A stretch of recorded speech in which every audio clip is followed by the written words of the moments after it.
नमस्कार दोस्तों। कहानियों की इस श्रृंखला में आज हम उषा प्रियवंदा की लिखी कहानी मान और हट को सुनेंगे।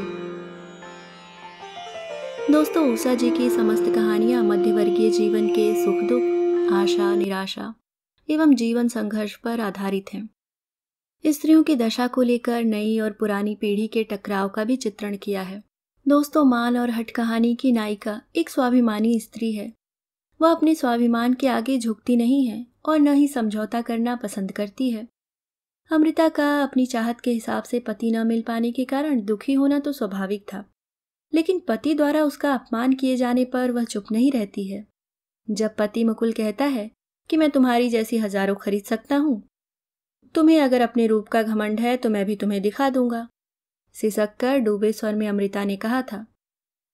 आपको अपनी दौलत का घमंड है तो मैं भी आपको दिखा दूंगी। तो आइए सुनते हैं उनकी प्यारी सी कहानी मान और हट।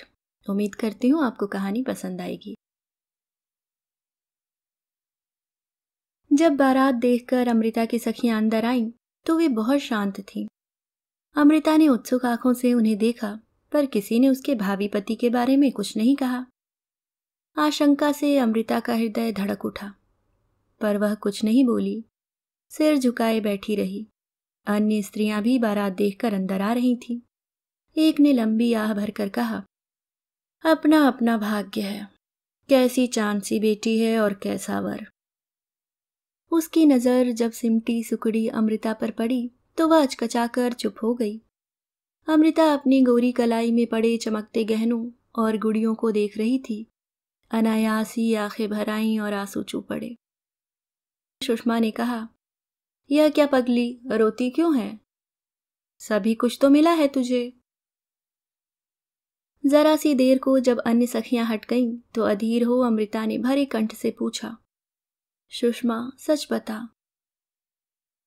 सुषमा की आंखों से एक आंसू टपक पड़ा। केवल रूप से क्या होता है अमृता, और सब बातों में वह बहुत अच्छे हैं। सुषमा ने उसे ढाढ़स बंधाते हुए कहा, और सच्ची, और सब बातों में मुकुल बहुत अच्छा था। धनी जज का अकेला बेटा, सुशिक्षित, अच्छी नौकरी, पर अमृता को इन सब से क्या करना। उसके दिल में तो इस बात ने गहरा घाव कर दिया था कि उसका पति अत्यधिक कुरूप है। जीना घूंघट उठाकर जिसने भी वधू का मुंह देखा, उसने मुकुल का भाग्य सराहा। अपनी प्रशंसा का हर शब्द अमृता के दिल पर घूंसों सा लगा। उसका मन होता कि घूंघट फाड़कर फेंक दे, स्त्रियों का मुंह नोच ले और दीवार से सिर टकरा टकरा कर मर जाए, पर वह वैसी ही शांत सिर झुकाए बैठी रही। बड़ी बड़ी काली आंखों में आंसू उमड़ते रहे और सिसकियां अपने में दबाए वह चुप बैठी रही। मुकुल को उन्हीं सब बातों की साध थी जो हर एक युवक को होती है, और शायद भाग्य से उसे ऐसी पत्नी भी मिल गई जो देखने में अत्यंत सुंदरी थी। पर मुकुल ने एक बार भी यह सोचने की कोशिश नहीं की कि उस उर्वशी सी अमृता के भी न जाने क्या क्या अरमान होंगे। उसकी समझ में स्त्रियों को केवल यही चीज चाहिए, रुपया, अच्छे अच्छे कपड़े, गहने, नौकर चाकर और मोटर, और वह यह सब चीजें अमृता को दे सकता था। जब कई दिन बीतने पर भी जगमग जगमग करते आभूषणों के बीच भी अमृता का मुख कुमलाया ही रहा, तो मुकुल से न रहा गया। स्वर में विष भरकर बोला, क्या किसी पुराने प्रेमी से बिछुड़ जाने का गम है? यह एक ऐसी चोट थी कि अमृता तड़प उठी। उसकी आंखों से चिंगारियां सी झड़ी। बोली, कोई भी आंख वाला समझ सकता है कि मुझे किस बात का गम है। मुकुल एक क्षण को अवाक रह गया, फिर कहा, ओह, तो क्यों नहीं अपने माता पिता से कह दिया कि तुम्हें कामदेव चाहिए? आंसुओं से भीगे स्वर में अमृता ने कहा, वही लोग तो मेरे लिए दुश्मन हो गए। तब फिर मुझे क्यों दोष देती हो? मुझे तुम्हारी जैसी हजारों मिल सकती थी। अमृता ने कुछ नहीं कहा, चुपचाप सिसकती रही। मैं तुम्हारी जैसी हजारों को खरीद सकता हूं। तुम्हें अगर अपने रूप का घमंड है तो मैं भी तुम्हें दिखा दूंगा। सिसक कर डूबे स्वर में अमृता ने कहा, आपको अपनी दौलत का घमंड है तो मैं भी आपको दिखा दूंगी। मुकुल बाहर निकल आया। क्रोध से उसने दरवाजा धड़ाम से बंद किया। जरा गुरूर तो देखो, अभी 5 दिन हुए हैं शादी को, बराबर से जबान चलाती है। अमृता फूट फूट कर रो रही थी। शक्ल सूरत तो ऐसी है कि जी चाहता है कि आंखें फोड़ ले। ऊपर से यह मिजाज, अगर जरा देखने में गनीमत होते तो शायद जमीन पर पैर नहीं रखते। सोचते होंगे कि अमृता रुपए पर बिक जाएगी। अभी समझा नहीं है कि अमृता किस मिट्टी की बनी है। फिर अमृता कुछ दिन और रही, मगर मुकुल उससे नहीं बोला। सोचता था कि पतिव्रता स्त्री की भांति वह आकर पैरों पड़ेगी, क्षमा मांगेगी, मगर वह नहीं आई। अमृता सोचती थी मैं क्यों जाऊं, बात शुरू तो उन्होंने ही की है। यह तो नहीं कि अपने आचरण से अपनी कुरूपता को ढांकने का प्रयत्न करें, ऊपर से धौंस जमाते हैं। एक दिन अमृता चली आई, मुकुल तब भी नहीं बोला और भारी दिल लिए इधर उधर घूमता रहा। सुषमा ने उन आंखों में सघन वेदना देखी। बड़ी पागल है तू अमृता, क्या बचपना कर बैठी, तूने ऐसी बात कही ही क्यों? बस मुझे ही दोष दो, यह तो नहीं कि मुझसे जरा सी सहानुभूति दिखाओ। क्या मेरे अरमान मेरी चाहें कुछ भी नहीं? औरत की चाहें अरमान कुछ महत्व नहीं रखते। यह दुनिया पुरुषों की है, फिर आखिर रूप रंग में रखा ही क्या है? हाँ ठीक है, तो तू कर लेना उनसे शादी, वो तो सिर के बल तैयार हो जाएंगे। उन्होंने कहा ही था कि उन्हें रुपए के बल पर हजारों मिल जाएंगी। सुषमा ने गंभीरता से कहा, तेरा तो सिर फिर गया है, एक दिन रोएगी अपनी किस्मत को। एक दिन क्या, अभी ही रो रही हूं। और जब मुकुल के यहां से बुलाने का पत्र आया तो अमृता ने जाने से साफ इनकार कर दिया। माँ खूब ही नाराज होकर बोली, अजीब लड़की है, हम लोगों की नाक कटवाने पर तुली है। अमृता ने कुछ उत्तर नहीं दिया। तो फिर क्या जवाब दिया जाए? लिखवा दो कि हमारी लड़की आपके घर में जीते जी कदम नहीं रखेगी। दुखी हो माँ बोली। अरे छोटी मुंह बड़ी बात ना बोल, आखिर क्यों नहीं जाएगी? नहीं जाऊंगी, मेरा मन। वाह रे तेरा मन। अब अमृता उबल पड़ी।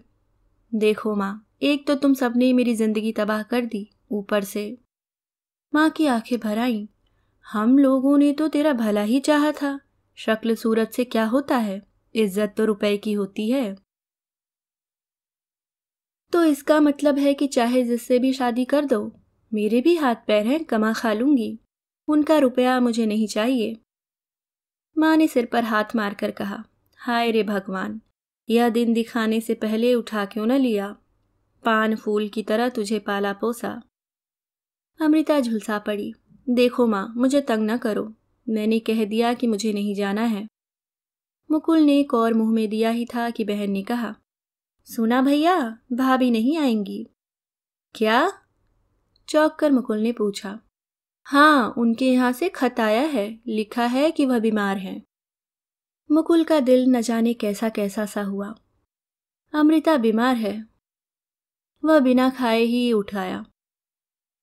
आकर सिगरेट सुलगाई और खोया सा दूर देखने लगा। अमृता कितनी सुंदर है, आंखें कितनी नशीली हैं, होठ कितने भरे हुए, बातचीत और उठने बैठने में कितना आकर्षण, और उसकी वह प्रगाढ़ वेदना, वह दर्प और तेजी। मुकुल ने सिगरेट पैरों से कुचल दी। एक ख्याल काले बादल की तरह आया और छा गया। वह आना नहीं चाहती। मुकुल ने सोचा, क्योंकि मैं इतना बदसूरत हूं, मैं काला हूं, भद्दा हूं, पर इसमें मेरा क्या दोष? मैंने तो सदा ही सुंदर पत्नी चाही थी और मुझे मिली भी। मैं अमृता को सब कुछ दे सकता हूं, उसे रानी की तरह रख सकता हूं। अकेला बेटा हूं, 1100 पाता हूं। और फिर ऐसा ही था तो क्यों नहीं उसने मुझे शादी से पहले देख लिया? अगर उसे अपने रूप पर मान है तो मैं भी अपने हट का पक्का हूं। झुकेगी तो अमृता, वह नारी है, पत्नी है, मैं पति हूं। पर मुकुल अमृता को नहीं जानता था। बार बार मुकुल के पिता ने बुलाया पर अमृता नहीं आई। हार कर वे लोग चुप हो रहे। मुकुल बार बार उसे पत्र लिखने की सोचता, मगर न जाने क्या उसे रोक देता। शायद अपने पुरुष होने का आत्माभिमान। दिन बीतते गए। अमृता को लगा कि वह खोखली हो गई है। एक निरर्थकता की भावना उसके मन प्राणों पर छा गई थी। ऐसा लगता कि वह पथ भूल गई है, अब कभी मंजिल तक न पहुंच पाएगी। कभी अपने विवाह की बात सोचती तो वह दुस्वप्न सा लगता।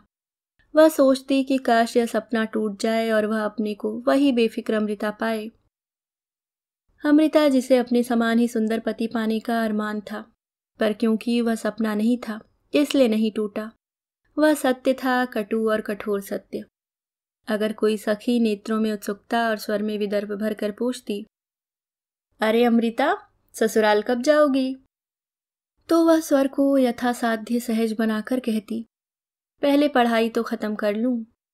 धीरे धीरे खबर मुकुल के घर वालों तक पहुंच गई कि पढ़ाई का केवल बहाना है, अमृता आना नहीं चाहती है। समाचार की पुष्टि करती हुई मुकुल की दूर के रिश्ते की बुआ बोली, ए भाभी, तुम न जाने क्यों उस पर फिसल गई। आजकल की पढ़ी लिखी लड़कियां ऐसी ही होती हैं। खैर, अब भी क्या बिगड़ा है, मुकुल को हजारों मिल जाएंगी। अरे दूर क्यों जाती हो, मेरी ही देवरानी की चाची की बहन है, देखने में ऐसी कि अप्सरा, काम काज में होशियार, नाचे वह गाए वह। मुकुल की माँ की आंखें भर आईं। मुझे क्या पता था, देखने में तो ऐसा भोला मुंह है उसका, और देखो ना, मुकुल अलग पीला पड़ता जा रहा है। तब फिर क्या है, मैं कहूंगी अपनी देवरानी से। माँ ने जल्दी से कहा, नहीं नहीं, ऐसी बात थोड़ी ही है, पढ़ लेगी तो वह आएगी ही। मगर बाद में उन्होंने जितना इस बात पर सोचा उतनी ही उपयुक्त लगी। उन्होंने निश्चय किया कि अब अगर अमृता नहीं आई तो जाड़ों में मुकुल की दूसरी शादी कर देंगे, तब तक पहली शादी को काफी दिन हो जाएंगे। और जब उस आखिरी खत का भी जवाब आ गया कि अमृता को पढ़ना बहुत है इसलिए वह ना आ सकेगी, तब साहस कर उन्होंने प्रसंग छेड़ा, एक लड़की है, सुना है कि अच्छी है। मुकुल ने तीव्र दृष्टि से मां को देखा। तो क्या, अमृता तो अब आएगी नहीं, बड़े मिजाज हैं उसके, क्या पता था कि ऐसी होगी। उसे भी पता चल जाएगा कि हमारे लड़के के। मुकुल के दिल में टीस सी उठी, माँ तुम भी बेकार की बातें करती हो। और उसके कहने के ढंग में न जाने क्या था कि फिर किसी को कुछ कहने का साहस न हुआ। जब अमृता के यहाँ सबने सुना कि वे लोग दूसरी शादी करना चाहते हैं तो सन्न रह गए। अमृता के हठ का यह परिणाम होगा यह उन्होंने नहीं सोचा था। सबने उसे डांटा, समझाया, फुसलाया, पर वह अपनी बात पर अटल रही। वह मुकुल के घर नहीं जाएगी, नहीं जाएगी, कर ले वह दूसरी शादी, और अगर घर वालों के लिए वह भार हो गई है तो वह जल्दी ही कहीं नौकरी कर लेगी। परिणाम यह हुआ कि पिता ने उसे बोलना छोड़ दिया, भाई झिड़कने लगे, भाभियां पग पग पर अपमानित करने लगी। अमृता का मुख पीला पड़ गया, दुबले सूखे मुंह पर आंखें और भी बड़ी लगने लगी, मगर एक आग उसके दिल में धधकती रही। हाँ, गलती उसकी अवश्य थी कि उसने शादी से पहले मुकुल को नहीं देखा, मगर वह कहती भी कैसे कि उसे देखना चाहती है। भाई ने कह दिया था कि साधारण है, और फिर मुकुल का यह गर्व, यह मान, एक पत्र भी नहीं डाला। पूरे 2 साल हो गए। अगर मुकुल झुकता तो वह उसे स्वीकार कर लेती, पर स्वयं झुकना उसे सहन नहीं था। इस दृढ़ निश्चय ने उसे एक आभासी दे दी। परीक्षा के बाद उसने नौकरी कर ली और सबसे दूर पूना चली गई। मुकुल को एक छीड़ सी आशा थी। अमृता के पूना चले जाने से वह भी टूट गई। उसे विश्वास हो गया कि अमृता ने उससे नाता तोड़ लिया है, शायद सदा के लिए। एक दिन अमृता को एक निमंत्रण पत्र मिला, मुकुल के विवाह का। किसी ने ससुराल से उसके साथ यह क्रूर परिहास किया था जिससे अमृता भी जान जाए। एक आह अनजाने में ही उसके होठों तक आ गई। फिर अमृता ने वह पत्र फाड़ डाला और सूने नेत्रों से उन टुकड़ों को देखती रही। मंगल घट पर रखा हुआ नारियल, फूल मालाओं से लिपटे 2 हाथ, किसी और नारी का भविष्य मुकुल के साथ बंध रहा था।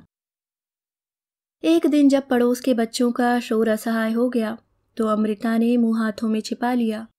वह आंसुओं से भीगा था।